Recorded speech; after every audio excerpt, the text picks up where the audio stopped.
Can multinationals be ethical? Many people think of environmental issues and human rights, child labor, poor working conditions, low wages, when they consider the question of multinationals and ethics. But today there is another aspect of multinationals that is worrying people, or governments at least, and that is tax avoidance. Paying taxes, whether we like it or not, is an obligation for individuals and companies alike. So, what exactly are multinationals doing, and is it ethical? A large international company is in a position to be able to decide where to locate its subsidiaries and how best to arrange its affairs to minimize its tax bill. This happened a lot around the 1990s when there was an incredible spread of global businesses across the planet. Starbucks, for example, sources its UK coffee from its wholesale trading subsidiary in Switzerland.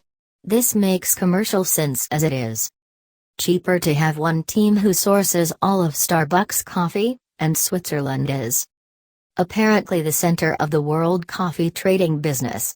But it is hard to escape the conclusion that Switzerland would not be a major center for coffee trading if it did not charge such a low 12% tax on the trading profits. It is not just the companies that are under competitive pressure to reduce their taxes. The tax jurisdictions also compete with each other to attract more business. Ireland, for example, cut its corporate tax rate to 12.5% specifically for this reason, and Google was one business to take advantage of this, locating its 2 data centers there.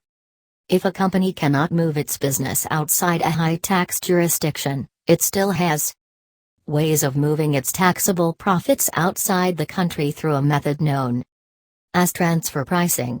This involves payments to other companies within the same corporate empire, but which are located in low tax jurisdictions.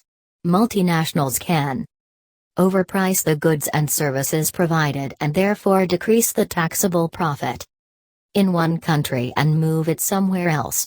Amazon, Google, Starbucks, Facebook, and eBay have all recently been accused of this.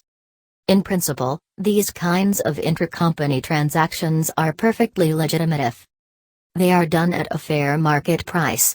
In practice, the transactions are often ones that would never take place on an open market, making it impossible for a tax authority to say with certainty what the fair market price would be.